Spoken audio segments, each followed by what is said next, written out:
Mary woke up with a start when the alarm clock rang. She reached over and quickly turned it off, then paused to make sure Mike was still asleep. Hearing soft snoring, she relaxed, glad that he did not wake up. Mike hated getting up in the morning before the last possible moment that allowed him to get ready for work. She carefully climbed out of bed and walked down the hallway to wake the children. First was Amanda, who woke up smiling and reaching out for a hug. Mary hugged the adorable 5-year-old girl and kissed her forehead, telling her she loved her. She lifted the baby out of bed and sent her to the bathroom to wash up, and then went across the hallway to wake Mikey. Michael Jr., or Mikey, was more like his father in the morning. He would wake up in a bad mood and had to be coaxed into moving. She made him stand up and went to prepare breakfast for everyone. As soon as the children sat down at the table and began to eat, she returned to the bedroom to wake Mike. She called him softly from the doorway. "It's time to get up, sleepyhead." He groaned as he woke up, then mumbled and swung his legs to the floor. "Did you iron my shirts yesterday?" Mary replied, "I ironed the ones hanging on the ironing board." Mike looked at the selection. "Today I want to wear the blue one." "I'll stroke it for you while you shower," she replied. It was difficult for her to do this and get the children ready on time, but making sacrifices is what loving wives do for their husbands, she thought bitterly. The rest of the morning was a whirlwind of activity for Mary, getting the kids dressed, ironing Mike's shirt, getting Mikey onto the bus, and getting Amanda into the minivan in time to pick up 2 more kids from her preschool drop-off group. When she stopped to pick up William, a sweet little boy whose birthday was just a week after Amanda's, his mom came to the minivan window to say hello. "Good morning, Mary. How are you today?" "Okay, thank you. How about you, Vicky?" "Great. Looking forward to finishing a project at work this week. My boss seems very pleased with the results." "That's great. Congratulations," replied Mary, wishing she had an interesting job to look forward to now that the children were both in school during the day. However, Mike was categorically against her returning to work. It seemed illogical to her, but she did not have the strength to convince him to reconsider his opinion. After she picked up her 3rd child and dropped them all off at school, she headed home. As she pulled into the driveway, she saw her neighbors, Kim and Rick, leaving the house. Rick kissed Kim and got into his Jeep, and Kim turned and waved to Mary. They were a few years older than her and Mike. They had kids in high school, but they kissed in public like newlyweds. Mary wished Mike would be more affectionate in this way. She wondered if the local gossip was true. The rumor was that Kim and Rick had an open marriage. When she heard this from another neighbor, she had to ask Mike what it meant. His response was that this means Kim is a corrupt bitch. She didn't continue because she felt like her question had angered Mike, and she had to be careful not to upset him. Eventually, she learned from internet research that open marriages involve one or both partners having sexual relations with other people outside of marriage, with the knowledge and consent of the other partner.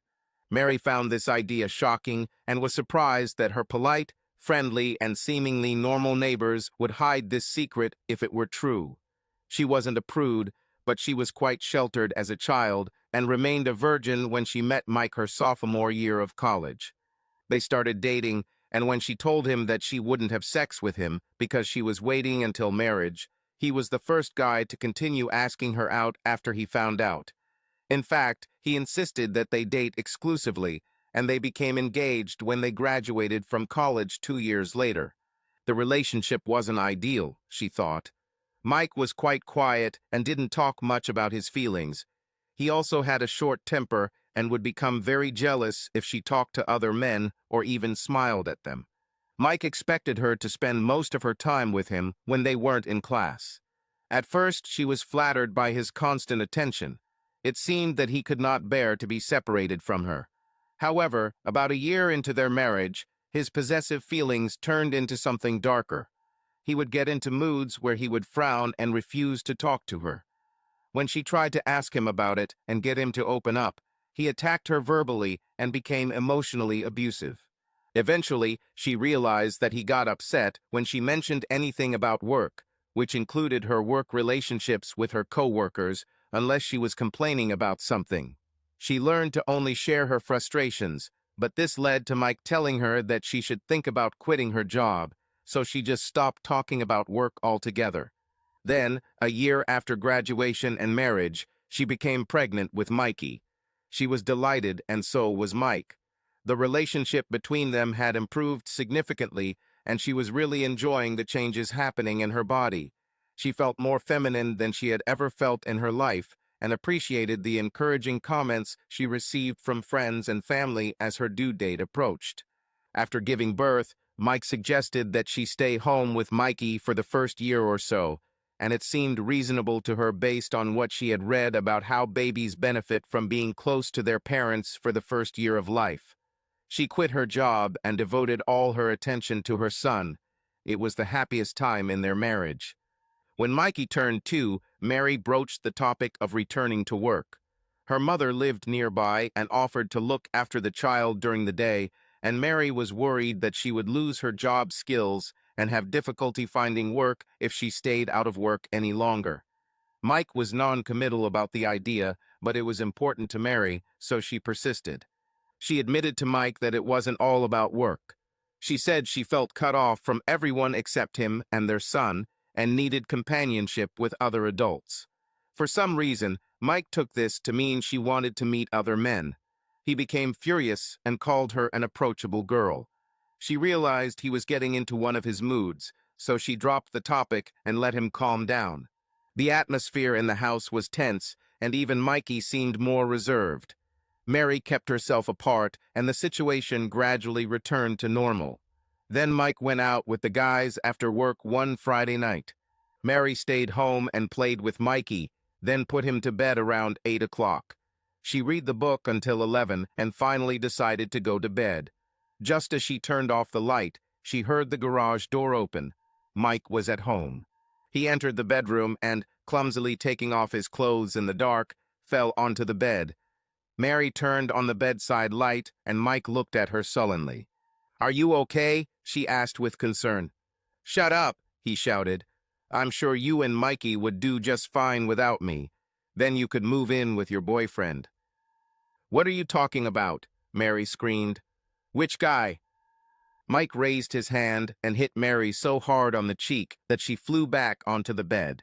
She thought that seeing stars was a figure of speech, but as she lay there in a daze, she actually saw points of light swirling around her field of vision. She was so shocked that she could not speak. Mike, drunk as he was, seemed to realize the magnitude of his offense. He climbed over Mary and began to apologize. He cried, rubbing his face against hers. She put her hand on his cheek, gradually coming to her senses. Before she could say anything, his lips touched hers, softly apologizing. His kiss became passionate as he misinterpreted her passivity as forgiveness. He forced his tongue into her mouth, and Mary fought a wave of nausea. Mike tore at her pajamas, tearing off the buttons on the top and pulling down her pants until he caught them with his foot and kicked them off. Mary froze with fear. Mike had never hit her before, and her instincts of self-preservation told her to lie still and not provoke him. Mary lay motionless beneath him until he finished and rolled away. She realized she had been holding her breath and let herself exhale, watching Mike out of the corner of her eye. Soon he began to snore, and Mary quietly got up, put on her pajama pants, and went to her son's room. It wasn't until she was sure Mikey was still asleep, and she lay down on the daybed next to the crib, that she allowed herself to cry. She was shocked by what happened, but deep down a voice told her that she knew this day would come someday. She wanted to scream at that voice and tell it to shut up. Instead, she decided that she would never let Mike hit her again. The next morning, Mary looked at the bruise on her face in the mirror as Mike begged her to forgive him. She wasn't as upset as she had been the night before, but she was now twice as wary of him. He continued to beg and promised to never hurt her again. She told him that he had anger problems and that he needed to talk to someone about it. He promised that he would do it. In the end, she told him that she forgave him, just to get him to shut up and give her some peace. He thanked her enthusiastically and told her what a loving wife she was.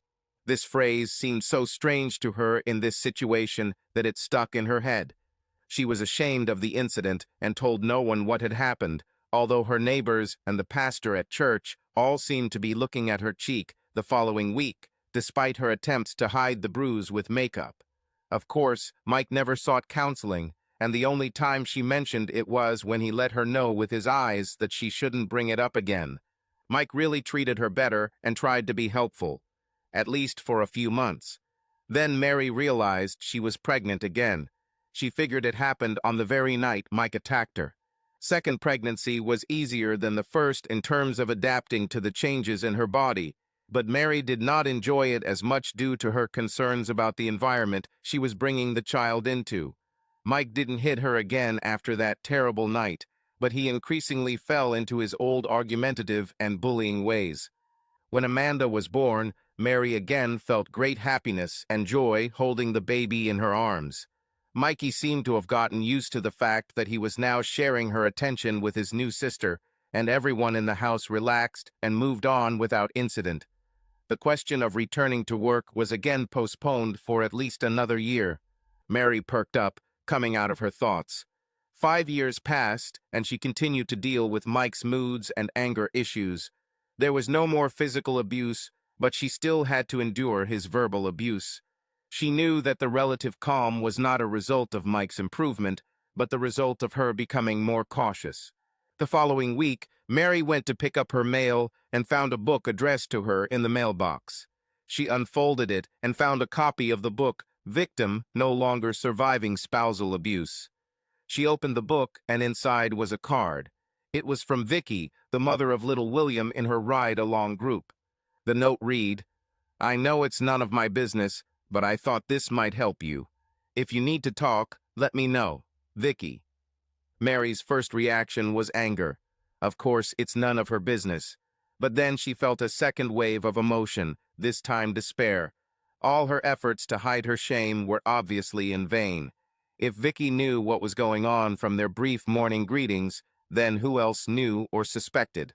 She took the book into the house and made a cup of coffee. Then she sat down and began to read. The next morning, when Vicky walked out to the car with William, Mary exchanged pleasantries with her. As Vicky buckled the baby into the seat behind her, Mary gathered her courage. Vicky waved at her and started to walk away, and Mary blurted out, "Vicky?" Vicky turned and looked at her. "Thanks for the book." Vicky smiled sadly and said, "I hope this helps. Let me know if you need to talk." Mary paused, then asked, "How did you know?" Vicky walked closer to the car and glanced at the children chatting and laughing in the back seat to make sure they weren't listening. "Mikey is talking to Billy," she said. "Billy said Mikey told him that his daddy yells at his mommy a lot and it scares him." When Mary heard this, her face turned pale. She couldn't keep looking Vicky in the eye. Vicky reached out the window and placed her hand on Mary's in a comforting gesture. Mary looked at her and said, "Thank you. I need to get these kids to school." "Are you sure everything is okay?" Vicky asked. Mary nodded and squeezed the hand that Vicky offered her. They smiled at each other as the car pulled out of the driveway. Over the next 2 weeks, Mary spent a lot of time reading the book. She was particularly interested in reading about the motivations and insecurities that motivated the aggressors. She read and reread the section on triggers for verbal and physical abuse and realized that she had become an expert at avoiding Mike's triggers. But the most interesting and informative section was about how to deal with violence in relationships. It emphasized the importance of reporting violence, having a support network, and the need for the abuser to get help. Mary became despondent, realizing that she had done nothing right in her situation. She did not report Mike's physical attack to the police or seek help for her injury. She had no one to talk to understand that the problem was entirely his and that she was not to blame for what had happened. Most importantly, Mike refused to acknowledge the problem and seek help. The last chapter was about leaving an abusive relationship. Reading it, Mary became scared. The book said that most abusers who don't get help don't get better on their own. In fact, they usually get worse. Once physical abuse begins, it usually becomes more frequent, and many abusers begin to attack other family members. The book emphasized the need for careful planning when leaving a relationship, having a safe place to stay, informing a trusted friend of your plans, and taking your children with you. The author strongly recommended seeking a court order prohibiting the abuser from approaching the family, but cautioned that such orders are not always granted unless there is a history of physical abuse and allegations of violence have been reported to the police. Mary thought a lot about her situation. She carefully hid the book every evening before Mike returned from work. She realized that she did not understand her husband very well, despite the fact that they had recently celebrated their 8th wedding anniversary. She decided to investigate. She checked the computer in his office to see what he was doing at night, while she bathed the children and put them to bed. She opened the page, and there was a list of stories in the loving wives category.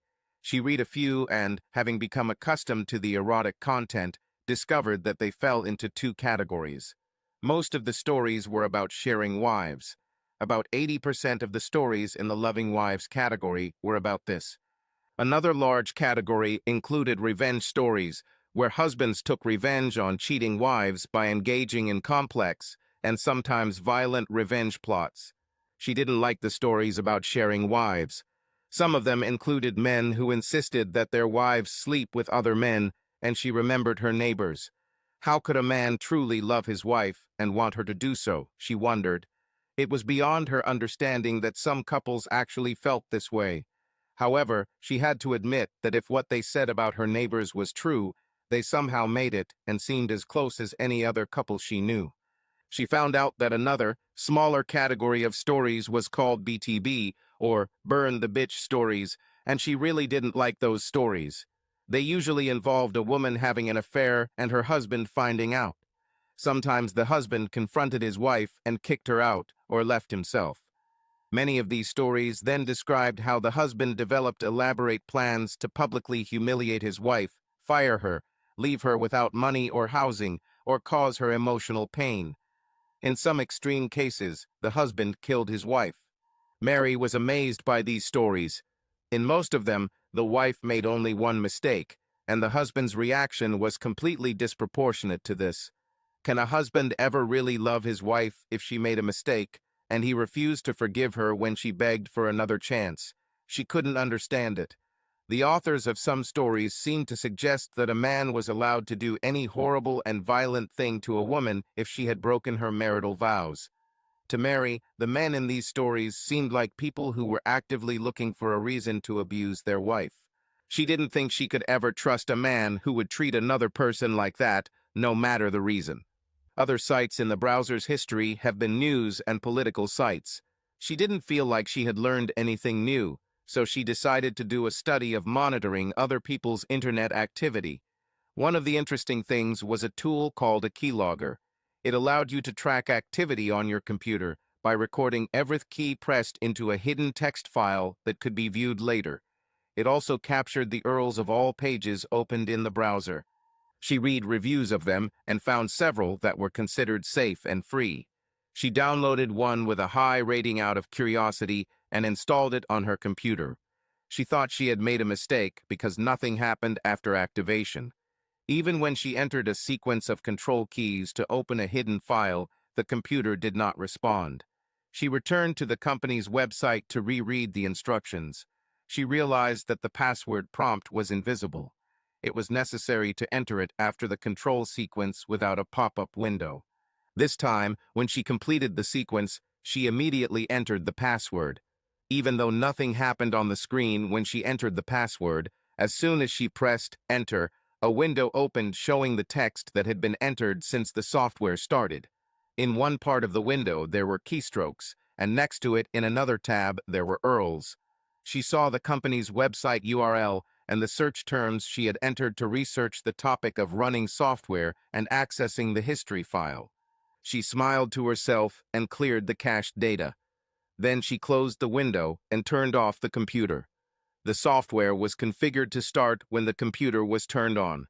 Over the next few days, she checked the computer every morning after Mike left for work to see what the keylogger had recorded.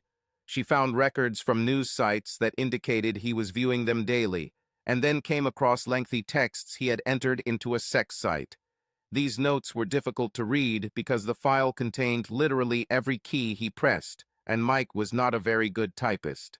She reread the software's display settings and found that she could switch between displaying all characters as they were entered and a display that interpreted the key sequence, like most word processors, removing backspace keystrokes and deleted characters. When she did this, his text became much easier to read. It appears that he left comments on stories on the site. Some of them were positive and contained phrases like, "The bitch got what she deserved." Others were critical, or more accurately, they were juvenile tirades and personal attacks on the author. She opened the URLs in the list by clicking on them and was able to identify his comments at the end of each story on the site. She was alarmed by what she found. He criticized all stories that described the voluntary division of wives. Some of his posts were so childish and unfounded that she felt ashamed. She noticed that he always wrote anonymously, and several times he left more than one comment on some stories he didn't like. The comments on BTB stories were really scary for her. He liked all these stories, and his praise was always greatest for the stories where the husband caused his wife the most pain. He wrote about stories as if they really happened and addressed the characters in them as if they were real people. She learned 3 things about Mike from this. He believed that any punishment is justified for a cheating wife, even murder. He couldn't separate fiction from reality, and he identified with the husbands in stories about cheating wives. It reminded her of his crazy accusation that she had a boyfriend before the first attack. Where did this come from? A couple of days later, she returned home from the grocery store just before noon to find Mike's pickup truck in the driveway. She didn't expect him at home at this time, and his presence caused alarm in her mind. She parked the minivan next to his truck and carried the grocery bags into the house. She found Mike sitting at the kitchen table with a book in front of him. She realized that she must have forgotten to put it away before heading to the store and mentally scolded herself for being so stupid. She walked over to the table and placed the grocery bags on the countertop. "Hello, dear, you're back early," she said with as much feigned cordiality as possible. Mike's face was emotionless. "What is this?" he asked, pushing the book towards her with his finger. "This is a book that a friend gave me," answered Mary. "What is friend?" Mary panicked and realized that she could not say Vicky's real name. What if Mike wants to take revenge on her? Her name is Mary. She's one of the moms who drops their kids off at Amanda's school in the morning. She said she read an interesting book and wanted to give it to me. I didn't even look at the cover. I just brought it home and threw it on the table before. How to go to the store. The words came out of her as quickly as she could say them. Even to her, she sounded empty and insincere. Mike looked at her with the same neutral expression. "Mary? Really? Same name as you?" Mary tried to meet his gaze. She nodded, but her upper lip began to twitch. This tick seemed to break the dam of Mike's anger. He jumped up, knocking over the kitchen chair. "Liar!" he shouted. Mary winced and took a step back, but Mike walked up to her and pushed her to the floor. When she fell, her left hand was underneath her, and the pain shot from it to her elbow. Once on the floor, she began to crawl away from him on her buttocks to the corner of the kitchen, trying to find shelter. "Your boyfriend gave it to you, right?" he shouted. "I don't have a boyfriend," Mary howled. Mike grabbed a can of soup from the bag on the table and threw it at her. Mary covered herself with her hands, and the can hit her chest like a blow to the body.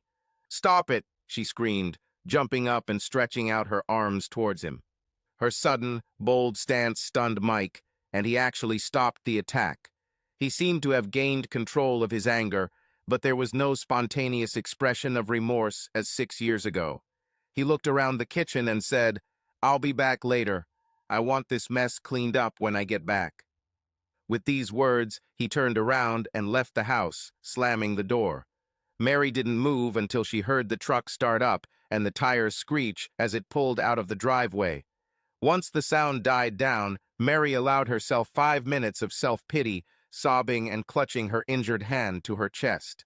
She lifted her shirt and checked her ribs. They hurt, but not as much as the brush. She looked at her watch. There was less than an hour left before Amanda had to be picked up from school. She felt much calmer and full of strong determination. She called her mom and asked her for a favor. The pickup truck returned to the house 6 hours later. The driver parked in the same spot next to the minivan, got out of the truck, and staggered into the house. No one on the street noticed this, since in most houses it was lunch hour. The house fell silent again and remained dark for another 15 minutes. Then there was a loud bang and a bright flash of light from the office window. Kim and Rick looked at each other when they heard the pop. They watched the evening news while sitting on the couch. Neither said a word, although both wondered if it had been a gunshot. 20 or 30 seconds later, they heard a woman scream. Rick jumped up and told Kim to call the police. As he ran to the front door, Kim screamed for him to stop. He looked back at her and she said, "Please be careful." He nodded and looked out the door before opening it. An hour later, Kim sat next to Mary on the couch in Mary's house, while Mary stared blankly at the empty fireplace. The police spoke with Rick in the hallway. "So you didn't hear or see anything from that house before the shot?" The middle-aged detective asked Rick. "No. Kim and I both got home around 5:30, then made dinner and sat down to watch the news. The gunshot was the first thing we heard from this house this evening." "And you're not close with?" The detective looked at his notes. "Mary or the deceased?" Rick looked around the neat interior of the house. "No, this is the first time we've been here. Mary and Mike didn't host or socialize as far as we know. They kept to themselves." The detective thanked Rick and released him to his wife, who was talking quietly to the still almost comatose Mary. Captain Hernandez, the senior police officer on duty, walked through the front door to find a detective talking with a crime scene photographer. "What do we have?" he asked. "I collected as many witness statements as I could. Nobody saw or heard anything before the shot was fired." "Where is Vanessa?" "Detective Scott is in the room with the body," he answered, pointing to the door next to the kitchen. Hernandez walked carefully to the door and looked inside before entering. Detective Vanessa Scott and the evidence technician carefully packed and labeled the items on the table. They were wearing gloves and shoe covers. "How far have you set the perimeter?" asked Hernandez Scott.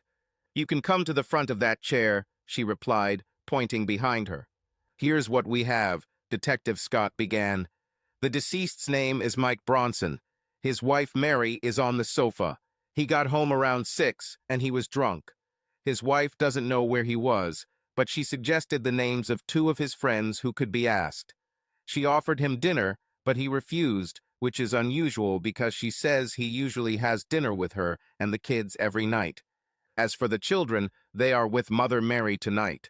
She says she called her mother this morning and asked her to pick up the kids so she could spend the evening alone with her husband." Hernandez and Scott exchanged glances. She continued, "I checked upstairs. There was cooling foam in the bathtub and clean linen laid out on the bed. The wife says her husband went into the study and she returned upstairs to take a bath. She had barely gotten into the bathtub when she heard a gunshot. She ran downstairs and found him with it in his right hand." She handed Hernandez a packed pistol. Glock 19, 9mm. Full magazine, except for 1 bullet, which is in the wall. "We also found a note, still on the notepad." She handed another package to the captain. He read the note through the packaging. "Dear Mary, I can't take it anymore. I'm sorry." He read it aloud. "Not signed." Yes, most men sign their notes. Women often don't. It's also weird that there's a greeting but no signature, and it's a very short note, even for a man. Usually, if they leave a note, it's longer. "So the wife discovered it first?" "Yes. The neighbor says he found her with her hands on her husband's shoulders and her forehead pressed against his when he came in. The gun was on the floor under the deceased's right arm. We made her change into different clothes and packed the ones she was wearing to check for traces of blood and gunpowder. Upon visual inspection, I did not find anything on the clothes. We also took gunpowder samples from her hands as well as his hands, and she voluntarily gave fingerprints. You told her to talk to a lawyer first, right? Detective Scott gave the captain a disapproving look and said nothing. The gun was kept in a drawer, along with a box of 9mm cartridges. The box was full, except for the 15 that were in the store. Mary says her husband bought the gun several years ago. She states that she has never used it or touched it. Gun or ammo. Doesn't know if he ever fired it before until tonight. No lock on the trigger or the box it was in. We'll take fingerprints from everything, of course. I checked the rest of the house and found nothing. Everyone was silent for a minute, then Detective Scott added, Mary has an injured wrist. I think she tried to hide it from me when we arrived, but when I asked, she said she fell while picking up groceries. Story checks out. There's a torn bag in the trash. Potatoes and a few dented cans and plastic jars in the pantry. Okay, great job, said Captain Hernandez. Let's call it a day here and let them take the body. Later that week, Vanessa stopped by the captain's office. Do you have a minute, Hank? He raised his head and said, Sure, come in and sit down, Vanessa. We have received lab results on Bronson's case. Is there anything interesting? He asked. No, everything is as expected. His prints are on the gun and bullets, but not hers. Gunshot residue is on his right hand and arm, but not on her or her clothes. Seems all clear, considering the note he left, the captain concluded. Yes, but there's something bothering me about this case. When we started talking to relatives and neighbors, everyone seemed to be hinting at problems in the marriage. The neighbors heard screams, mostly from him, and some thought he might be is physically aggressive towards her. But we have no record of domestic violence calls to this address, right? And no record from the doctors or hospital of any injuries. Right.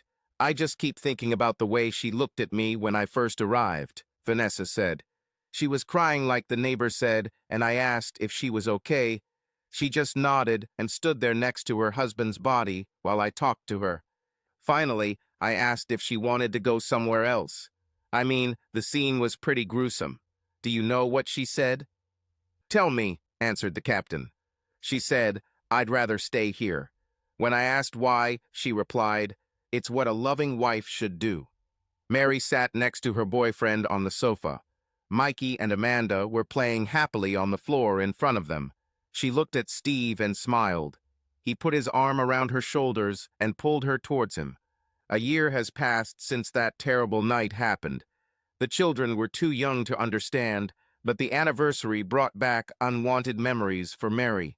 She must have been thinking about the wonderful man next to her, she thought. She met him at work when she returned to work as an accountant. He was divorced, but was a good man. He listened to her and was able to talk about his feelings. Most importantly, she had never heard him say a word in anger. Instead, she found herself drawn back into that night, remembering what had happened. When Mike returned home after their fight, he was drunk, for which Mary thanked God many times since then. He staggered in and plopped down on the sofa. Mary approached him cautiously and asked what he wanted for dinner. He said he wasn't hungry. He asked where the children were, and Mary replied that they were with her mother for the night. This seemed to get to him, and he told Mary that she could not leave him. He didn't look threatening when he said this, but rather tired and worried. You need to deal with your anger, she told him. He quickly agreed, which showed Mary that he was no more sincere this time than before. She had the book in her hands and told him that she was going to return it to her friend, but she needed his help with something. I want to write her a note, she said, but my wrist is hurt and I can't hold a pen.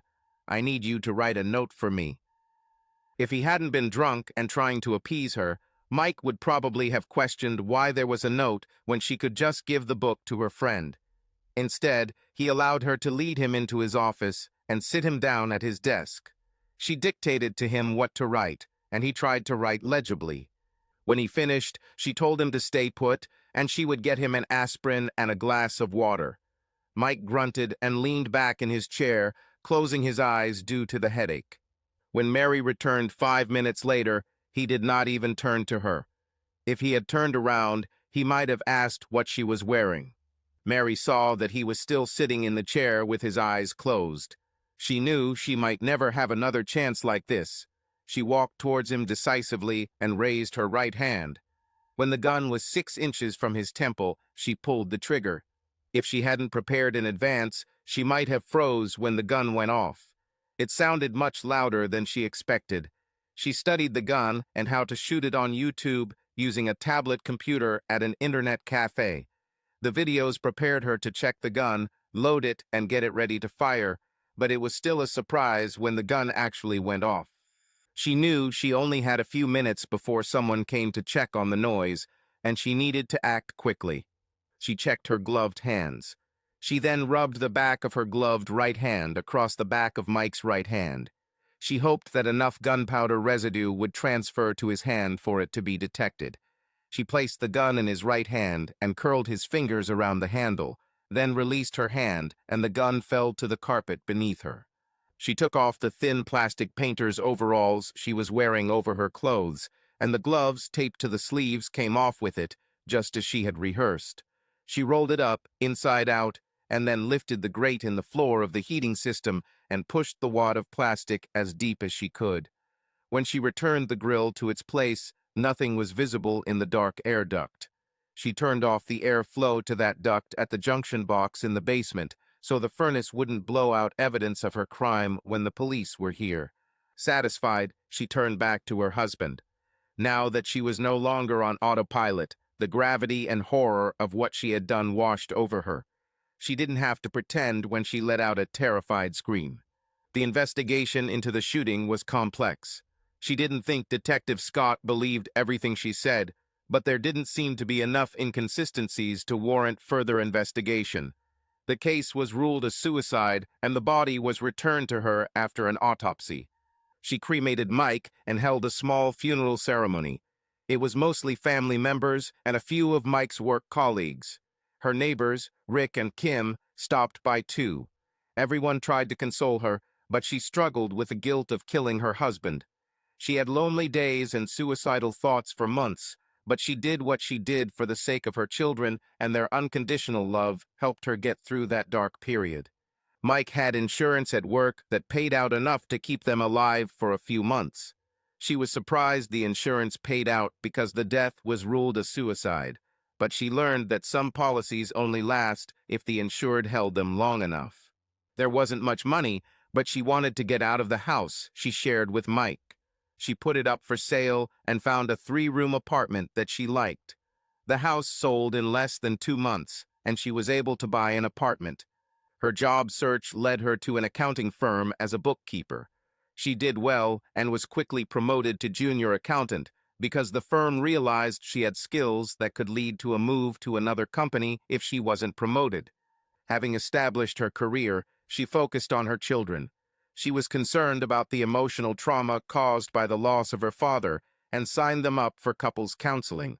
The counselor worked with all of them, and the children seemed to be adjusting well. She realized in the process that Mike's lack of attention to the children and their fear of his outbursts probably made the transition to life without him easier. All that was left was for her to deal with her own guilt. Looking back, she realized that she had behaved wrongly with Mike from the very beginning. His obsession with her was unhealthy, and she should have sought help for them once he became violent. By keeping everything a secret, she made the situation worse, and the way out was also worse. If she had the opportunity to do it all over again, she would simply take the children and leave. Of course, there would be a risk in that, but she took huge risks with what she did. Most women who leave abusive relationships end up okay. Mary pushed aside the dark memories of her mistakes and turned to Steve. She wasn't sure she deserved him, given her history, but she did everything she could to convince herself that she did. "I think I love you," she told him. He smiled and kissed her. "I know I love you," he replied. Subscribe to our channel so that your love doesn't cheat on you, and go ahead and listen to the next story, because this story is nothing compared to the next one. If you're under 18, don't even think click to the next one.